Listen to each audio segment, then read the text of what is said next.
Hi friends, இன்றைக்கி என்ன ஒரு காம்போ லஞ்ச் பார்க்க போகிறோன்னா மாங்காய் தேங்காய் துவையல், அதுக்கு சைட் டிஷ்ஷாக மிளகு முட்டை வறுவல். ஃபஸ்ட்டு தேங்காய் மாங்காய் துவையல் எப்படி செய்யுதுன்னு பார்த்துக்கலாம். அதுக்கு தாளிப்புக்கு கடுகு, சீரகம், கடலைப்பருப்பு, உளுந்தப்பருப்பு எடுத்துக்கோங்க. அதுக்கப்புறம் காரத்துக்கு ஏற்ற வரமிளகாய், கருவேப்பிலை ஒரு 2 இனுக்கு. நான் இன்றைக்கி 2 மீடியம் சைஸ் மாங்காய் எடுத்திருக்கேன். தோலோடு தான் எடுத்திருக்கேன். உங்களுக்கு தோல் வேணான்னா நீங்கள் தோல் எடுத்துகிட்டு கூட ஆட் பண்ணிக்கலாம். 2 பத்தை தேங்காய், 2 பூண்டு, அப்புறம் பெருங்காயம்.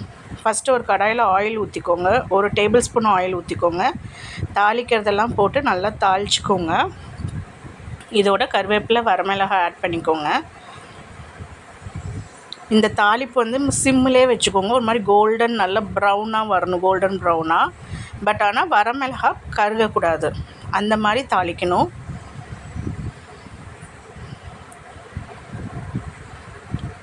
ஸோ நல்லா தாளிச்சிட்டு அடுப்பு ஆஃப் பண்ணி அதை எடுத்து தனியாக வச்சு ஆற வச்சுக்கோங்க. இப்போ ஒரு மிக்ஸி ஜாரில் நம்ம தாளித்தது, அதோட 2 பல் பூண்டு, தேங்காய், மாங்காய், பெருங்காயம் சும்மா ஒரு சிட்டிகை போடுங்க. ரொம்ப அதிகம் போட்டிங்கன்னா ஒரு மாதிரி ஸ்மெல் அடிக்கும். அப்புறம் இந்த துவையலுக்கு தேவையான உப்பு இதை போட்டு தண்ணி ஊற்றாமல் கரகரன்னு அரைச்சி எடுத்துக்கோங்க. இந்த மாதிரி நல்லா கரகரன்னு அரைச்சி எடுத்திங்கன்னா சூப்பரான ஒரு தேங்காய் மாங்காய் துவையலுங்க. நல்லா சூடான சாப்பாட்டில் இதை போட்டு சாப்பிடும்போது நல்லா டேஸ்ட்டாக இருக்கும். இதுக்கு வந்து நீங்கள் என்ன சைட் டிஷ் வேணாலும் வச்சு சாப்பிட்லாம். இன்றைக்கி நான் பார்த்தீங்கன்னா மிளகு முட்டை வறுவல். அதுக்கு இன்றைக்கி முட்டையை பாயில் பண்ணி இந்த மாதிரி 2ஆக கட் பண்ணிக்கோங்க. தாளிப்புக்கு கடுகு, கடலைப்பருப்பு, உளுந்தம்பருப்பு, பூண்டு 2 பல் நசுக்கி வச்சுருக்கேன், கருவேப்பிலை, சீரகம், மிளகு. சீரகம் மிளகும் வந்து இந்த மாதிரி ஒன்றும் பாதியமாக அடித்து வச்சுக்கோங்க மிக்சியில். இப்போது ஒரு கடாயில் ஆயில் ஊற்றிக்கோங்க. தாளிக்கிற பொருள்லாம் போட்டு தாளிச்சுக்கோங்க. தாளித்ததுக்கப்புறம் பூண்டும் கருவேப்பிலையும் ஆட் பண்ணிக்கோங்க.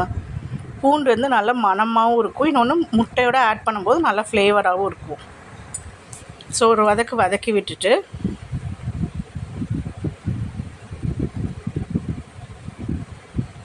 டைரெக்டாக இந்த கட் பண்ணி வச்சுருக்க எக்ஸை ஆட் பண்ணிக்கோங்க. ஆட் பண்ணிவிட்டு நல்லா ஃபுல் சிம்மில் வச்சுருங்க. வச்சுட்டு ஒரு சைடு இந்த சீரகம், மிளகு இதோட உப்பையும் போட்டு நான் ஆட் பண்ணிக்கிறேன். 2 டேபிள் ஸ்பூன் மிளகுனா 1 டேபிள் ஸ்பூன் சீரகம், அப்புறம் தேவையான உப்பு. இந்த மாதிரி ஒரு சைடு ஃபஸ்ட்டு இந்த சீரகம், மிளகு, உப்பு கலவையை போட்டு நல்லா அப்படியே மேலால் போட்டு விடணும். இது வந்து அந்த கரு வந்து வெளியே வரக்கூடாது, பார்த்துக்கோங்க. ஸோ மெதுவாக திருப்பி விடுங்க. அடுத்த சைடு இந்த மாதிரி பொறுமையாக செய்யுங்க. வேகமாக செஞ்சிங்கன்னா எல்லாம் க்ளம்ஸி ஆகிடும். ஸோ அடுத்த சைடு திருப்பி மிச்சம் இருக்கிறதையும் போட்டுட்டு திரும்பி அதே மாதிரி பரட்டி விடுங்க. ஸோ இந்த மாதிரி பரட்டி ஒரு 2 நிமிஷம் வச்சிங்கன்னா போதும்.